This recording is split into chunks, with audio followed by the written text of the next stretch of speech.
Pada tanggal 18 November 1667, terjadi peristiwa yang sangat penting di belahan timur Nusantara. Raja Goa ke-16, Imalombasi Daimatawang Karaeng Bonto Mangapyo, yang bergelar Sultan Hasanuddin, menandatangani perjanjian Bongaya untuk mengakhiri perangnya melawan VOC yang sudah berlangsung lama. Sementara itu, di belahan barat Nusantara, di negeri Melayu, seperti yang dikisahkan dalam legenda rakyat Melayu yang amat masyhur, Sultan Mahmud mangkat di Julang. Dikisahkan bahwa Sultan Mahmud Shah, penguasa negeri Johor itu, mati tertikam oleh laksamananya sendiri, kesatria negeri Bentan yang bernama Laksamana Megat Sri Rama. Peristiwa ini merupakan pintu zaman bagi masuknya orang-orang Bugis Makassar dalam dinamika sejarah Melayu.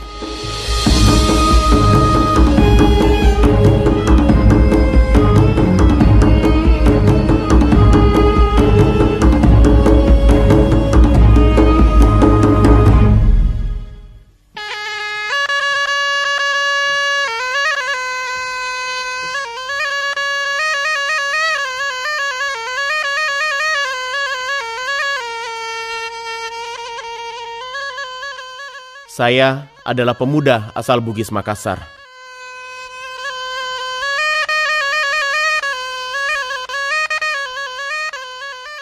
Sejak kecil, saya dididik oleh orang tua supaya menjadi pribadi yang tangguh, pemberani, dan pantang menyerah.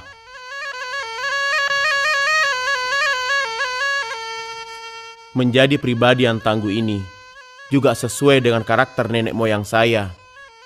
Saya bangga menjadi keturunan Bugis Makassar.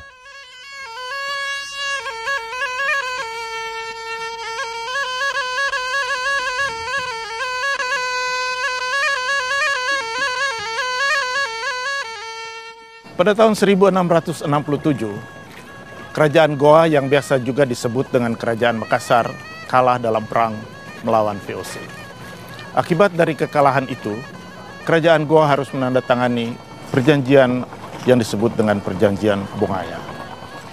Akan tetapi penting diketahui bahwa tidaklah serta-merta dengan perjanjian itu perang sudah selesai, karena perang itu masih berlanjut sampai tahun 1669. Akibat perjanjian Bongaya ini, masyarakat Makassar terbagi atas 3 kelompok. Yang pertama, mereka tinggal di Makassar, menyetujui dan menjalani hidupnya dalam suatu realitas di bawah kekuasaan VOC. Yang kedua, mereka lari dan bersembunyi ke dalam dirinya pada aliran-aliran tarekat dan masuk ke pedalaman negeri-negeri Makassar. Dan yang ketiga, mereka melakukan diaspora ke berbagai daerah di Indonesia bagian barat. Nenek moyang saya adalah pengembara ulung. Mereka rela menanggalkan semua atribut, mengarungi samudra menuju negeri asing, dan meninggalkan negeri leluhurnya.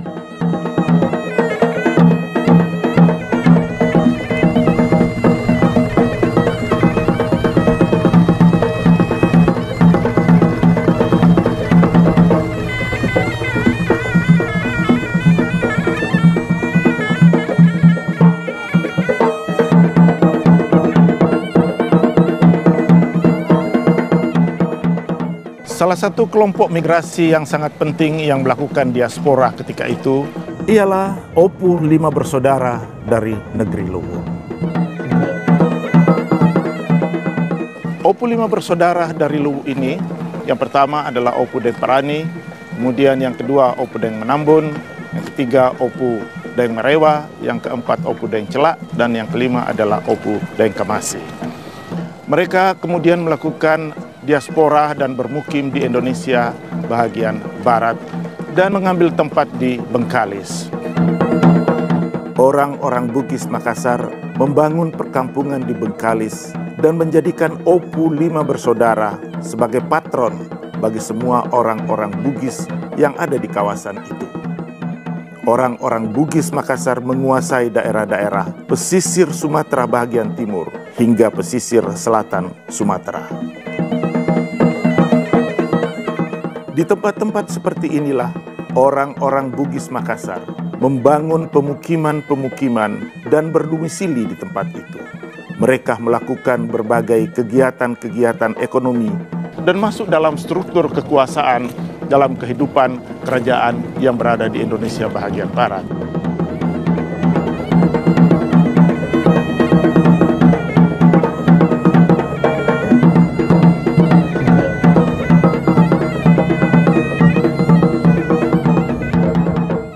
Dari Bengkalislah, Opu 5 bersaudara mengontrol semua kegiatan perdagangan dan menguasai jalur pelayaran Selat Malaka dan sekitarnya, sampai pesisir utara Pulau Kalimantan.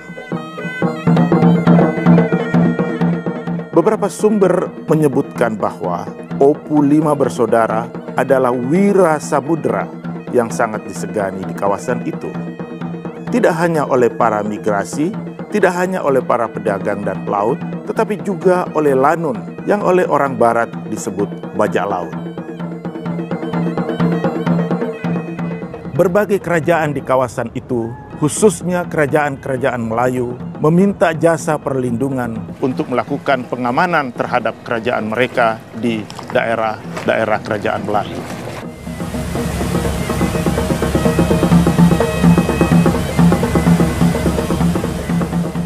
Hukum adil atas rakyat, tanda raja boleh inayat. Sultan Mahmud mangkat di Dulang, itu berarti sultannya mangkat atau meninggal ketika sedang ditandu. Peristiwanya terjadi pada tahun 1699. Nah, ketika itu sepulangnya dari sholat Jumat di masjid, sultan yang sedang ditandu itu ditikam oleh Laksamana Megat Sri Rama.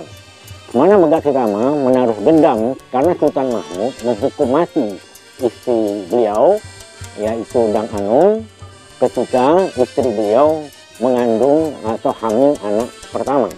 Sultan menghukum mati istri Megat Sri Rama karena istri Megat Sri Rama dianggap mendurhaka karena istri Megat Sri Rama makan seulas nangka milik Sultan tanpa sepengetahuan atau tanpa izin dari Sultan. Nah, hal itu tidak boleh dilakukan pada waktu itu.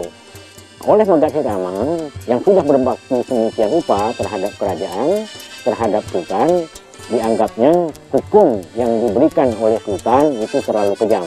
Oleh karena itu, Laksamana Megat Sri Rama sepulangnya dari menjaga laut di kerajaan Riau Lingga, Johor dan Pahang, berniat akan menikam Sultan Mahmud Shah II. Tragedi kedua ikutan dari itu adalah bahwa Sultan Mahmud Shah II itu tidak memiliki keturunan. Oleh karena itu, rakyat pada waktu itu bingung siapa yang harus menggantikan Sultan Mahmud.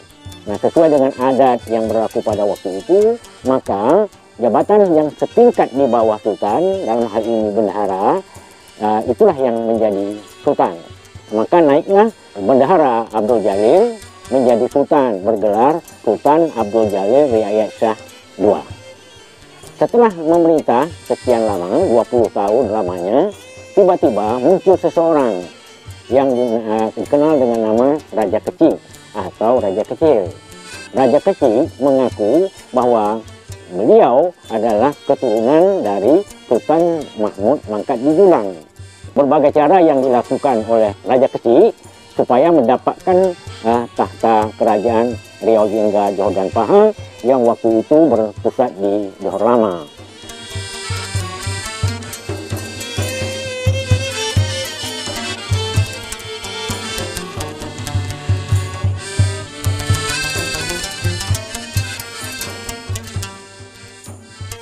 Pada tahun 1719, terjadi perebutan kekuasaan atas tahta Johor antara Sultan Abdul Jalil dan Raja Kecil dari Siak. Perang ini dimenangkan oleh Raja Kecil dari Siak berkat bantuan orang-orang laut dan kerajaan Pagaruyung dari Minangkabau. Raja kecil menurunkan Sultan Abdul Jalil ke jabatannya semula sebagai bendahara, dan ia pun mempermaklumkan dirinya sebagai Sultan Johor dengan gelar Sultan Abdul Jalil Rahmat Shah, berkuasa tahun 1719 sampai 1722.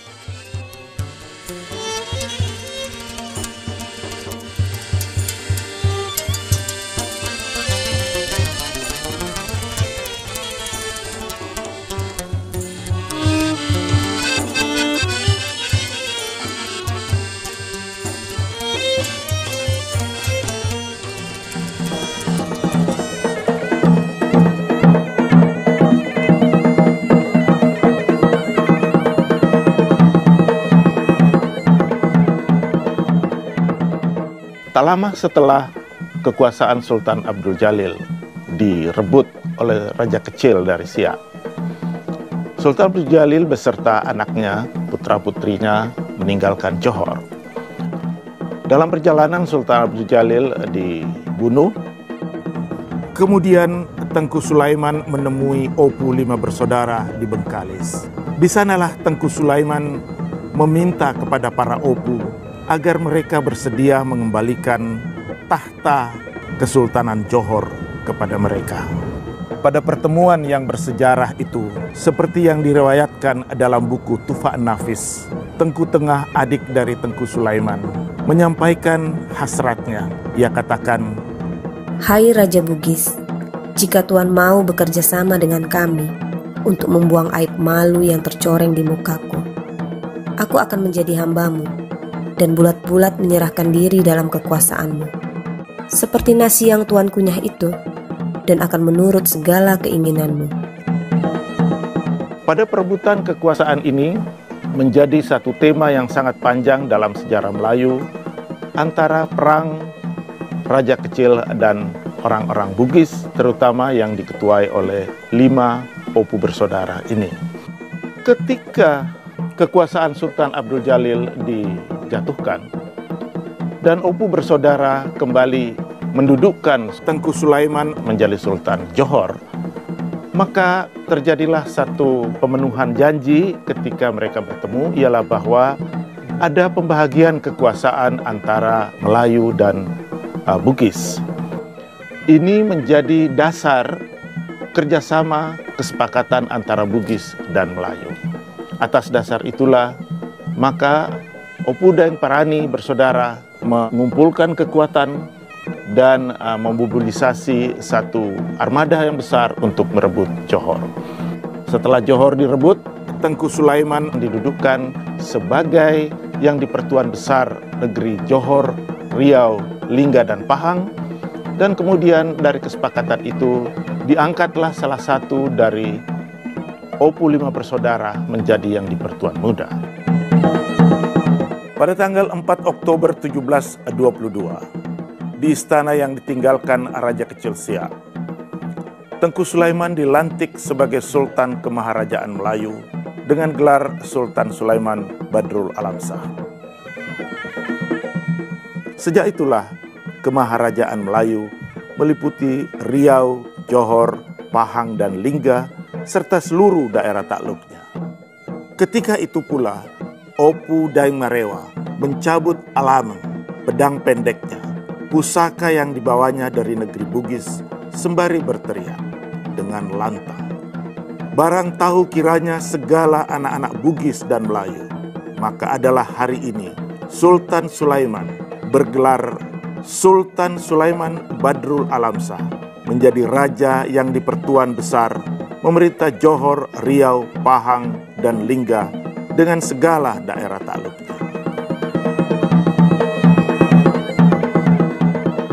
Dan saat itu pula, Sultan Sulaiman Badrul Alam Shah bersama saudaranya Bendahara Sri Maharaja Tun Abbas melantik dan memberi jabatan yang di Pertuan Muda kepada Opu Daeng Marewa, mewakili 4 orang saudaranya yang lain. Seperti yang diriwayatkan dalam kitab Tufat An-Nafis, bahwa setelah Opu Daeng Marewa dilantik, dia pun mengaruh menyampaikan kesetiaan kepada Sultan. Lihatlah Sultan Sulaiman Badrul Alamsyah.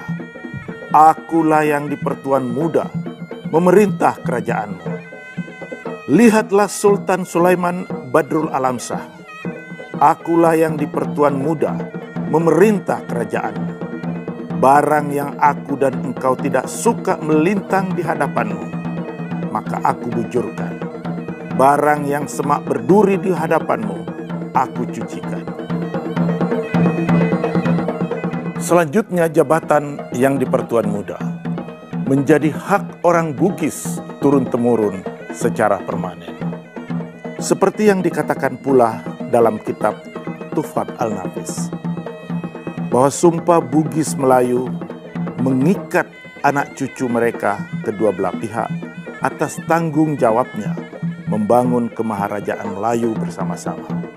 Ikatan Bugis Melayu ibarat biji mata sebagai hitam dan putih, tak dapat dipisahkan. Karena siapapun yang melanggarnya tidak akan selamat dunia akhirat. Pengangkatan Kelana Jaya, Opu Daeng Merewa sebagai yang di pertuan muda Riau, Johor, Pahang, dan Lingga menjadi awal dimulainya era baru bagi pembagian kekuasaan di kerajaan Melayu. Sebelumnya, sejak kemaharajaan Melayu di Singapura, di Malaka, dan Johor, kekuasaan seorang raja atau sultan yang bergelar yang di pertuan besar adalah mutlak adanya. Sedangkan seorang raja muda atau yang di pertuan muda hanyalah berfungsi sebagai wakil semata. Akan tetapi, sejak masuknya Bugis dalam struktur kekuasaan kemaharajaan Melayu, yang ditandai dengan diangkatnya Kelana Jaya, Opu Daeng Merewa menjadi yang di pertuan muda 1721-1729. Peranan dan tanggung jawab seorang yang di pertuan muda menjadi sangat besar dan strategis. Karena yang di pertuan muda bertindak sebagai kepala pemerintahan dan berperan sebagai Perdana Menteri.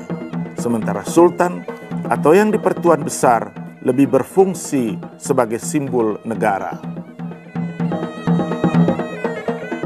Sekarang kita berada di makam yang di pertuan muda Riau yang pertama, Kelana Jaya, Opu Daeng Merewa.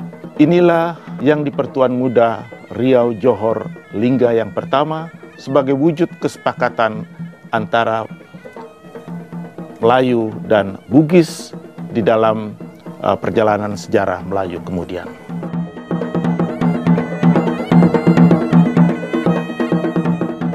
Inilah makam Opu dan Celak yang di pertuan muda Johor, Riau, Lingga, dan Pahang yang kedua. Berkuasa 1728-1745. Di zaman kekuasaan Opu dan Celak, kesultanan ini menjadi sangat makmur karena ketika itu digalakkan perkebunan pinang di seluruh negeri dan negeri ini menjadi eksportir pinang ke berbagai negara. Di zaman kekuasaannya pula, negeri ini mendapat kestabilan ekonomi dan politik yang sangat baik sehingga disebut bahwa zaman kekuasaan Opu dan Celak sebagai zaman keemasan kesultanan ini. Hormat akan orang yang pandai, tanda mengenal kesedah cindai, ingatkan dirinya mati. Itulah sebab berbuat bakti, akhirat itu terlalu nyata kepada hati yang tidak. Kali ini saya menuju ke sebuah pulau yang mempunyai keterkaitan erat dengan kerajaan Melayu, yaitu Pulau Penyengat. Pulau ini merupakan benteng bagi pertahanan kerajaan Melayu.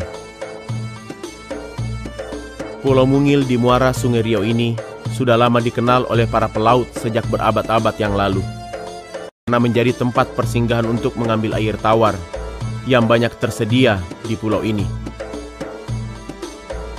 Menurut cerita, pada suatu ketika ada para pelaut yang melanggar pantangan ketika mengambil air, sehingga diserang serangga seperti lebah yang berbisa. binatang ini disebut penyengat, dan kemudian pulau ini disebut Pulau Penyengat.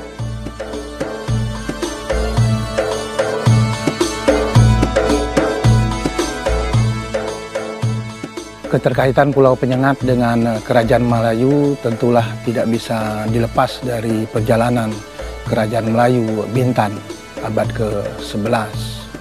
Nah, ini peran penting kemudian ketika Kerajaan Melayu Johor Riau berdiri. Kemudian Penyengat ini menjadi benteng bagi pertahanan Kerajaan Riau itu sendiri. Ketika Sultan Mahmud Shah III menjadikan Kerajaan Riau bersama Daeng Kamboja, kemudian bersama Raja Haji Pasabilillah, sampai kemudian berhasil melumpuhkan Belanda antara Penyengat dengan Tanjung Pinang ini.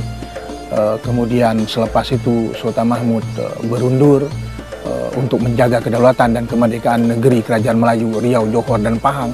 Lalu dia berundur ke Lingga dan mendiri pusat kerajaan baru di Lingga. Kemudian dari berpencar pula ke berbagai kawasan kerajaannya itu, dan Penyengat tetap menjadi kawasan penting bagi Kerajaan Melayu Riau, Lingga, Johor, dan Pahang meskipun Sultan Mahmud berada di Lingga pada saat itu. Kemudian ketika Sultan Mahmud mencapai kemenangan setelah bertahun-tahun berhadapan dengan Belanda dan sekaligus dengan Inggris, dan kemudian pada tahun 18 sekian maka Sultan Mahmud kemudian menikah dengan Engku Putri Raja Hamidah yang tidak lain tidak bukan adalah putri pamannya sendiri, yaitu Raja Haji Pisabilillah. Dan ini merupakan keterkaitan penting bagi Kerajaan Melayu dengan Pulau Penyengat dan bangsa suku Bugis dan bangsa suku Melayu, karena Sultan Mahmud menjadikan pulau ini bahagian dari kelengkapan mas kawinnya ketika akan menikah dengan Engku Putri. Karena itu Pulau Penyengat selalu juga dikatakan oleh orang sebagai pulau mas kawin Engku Putri Raja Hamidah ketika dinikahi oleh Sultan Mahmud Riyad Shah atau Sultan Mahmud Shah III yang luar biasa hebatnya itu. Nah, kemudian setelah menikah Sultan Mahmud betul-betul ingin menunjukkan jati diri bangsa Melayu, menyusul bagaimana tahun 1795 itu Sultan Mahmud meraih kembali kedaulatan dan kekuasaan sebagai suatu bangsa, sebagai suatu negara yang berdaulat, yang merdeka dari pemerintah Belanda dan dari pemerintah Inggris. Nah, karena itu Sultan Mahmud menjadikan pulau ini sebagai pulau yang penting dalam perjalanan marwah tamadun Kerajaan Melayu. Karena itu pulau ini bukan hanya menjadi pulau mas kawin bagi Engku Putri, tapi di pulau ini Engku Putri itu beliau letakkan tinggal di sini sebagai permaisuri. Dengan segala kedaulatan kerajaan itu, beliau diberi amanah memegang lambang atau regalia Cogan Kerajaan Melayu Riau itu. Nah, saat itulah beliau membangun pulau ini menjadi pusat tamadun Melayu yang kemudian diwariskan, diteruskan oleh putra beliau antara lain Sultan Abdurrahman Muzaffar Shah itu. Karena itu Pulau Penyengat belakangan menjadi berkembang tamadun Melayu yang melahirkan generasi ulama, generasi ahli tata negara, politikus bangsa seperti Raja Ali Haji dan lain-lain. Itu pada zaman kerajaan itu. Pada era belakangan pun Pulau Penyengat tetap menjadi identitas bagi Kerajaan Melayu Riau, Lingga, Johor, dan Pahang.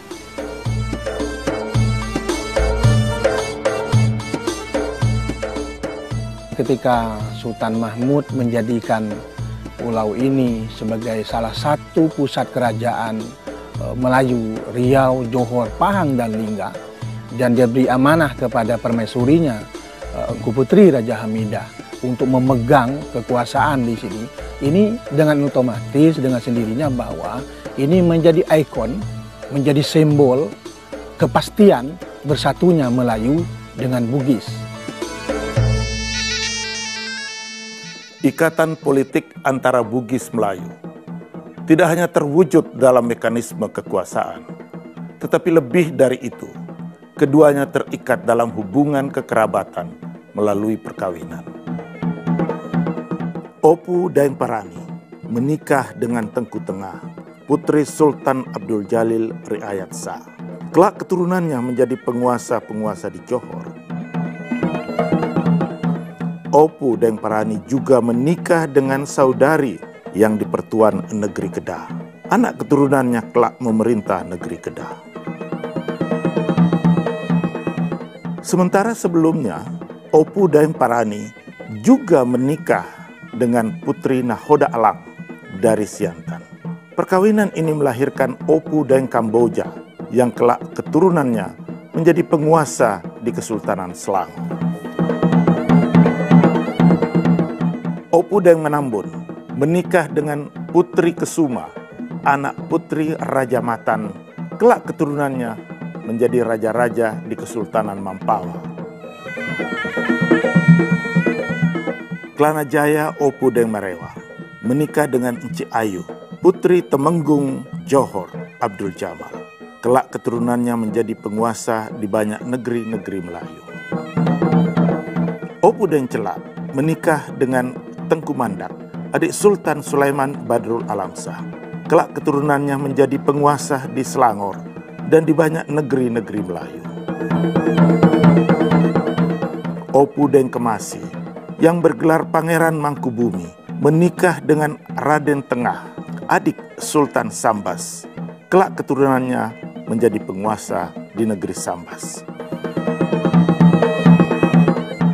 Dari perkawinan itulah melahirkan kemudian anak keturunan, terah penguasa, raja dan sultan-sultan, orang-orang besar, petinggi negeri, ilmuwan, cerdik pandai, alim ulama, sastrawan, budayawan, aparatur negara, baik sipil maupun militer, pengusaha swasta, dan lain-lain.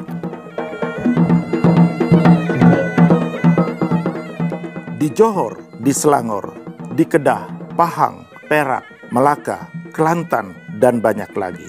Termasuk di Brunei, Sambas, Jambi, Pontianak, Mampawa, dan lain-lain.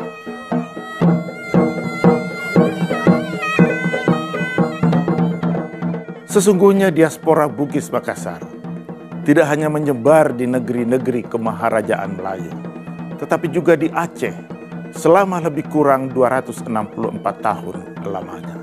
Sejak kekuasaan Sultanah Safiatuddin Shah 1641 sampai 1675 hingga ke masa kekuasaan Sultan Aceh yang terakhir, Sultan Muhammad Daud Shah 1864-1903.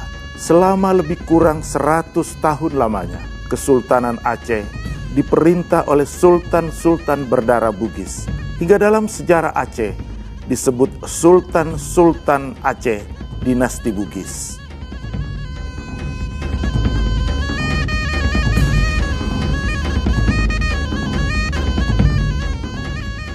Begitulah sebuah kisah sejarah tentang diaspora Bugis Makassar di belahan barat Nusantara dan semenanjung Tanah Melayu. Walaupun kisah-kisahnya telah jauh melintas zaman, namun denyut kesejarahannya senantiasa hadir, memberi pengakuan tentang eksistensi, harga diri, kebanggaan, dan marwah seseorang sebagai keturunan Bugis Makassar.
Kau Selamat ke Sangi Kota Sulu. Iya, di Kota Sangi Sulu.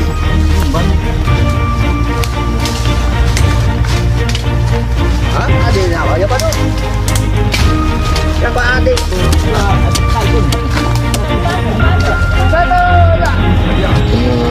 Kan saya tidak lagi.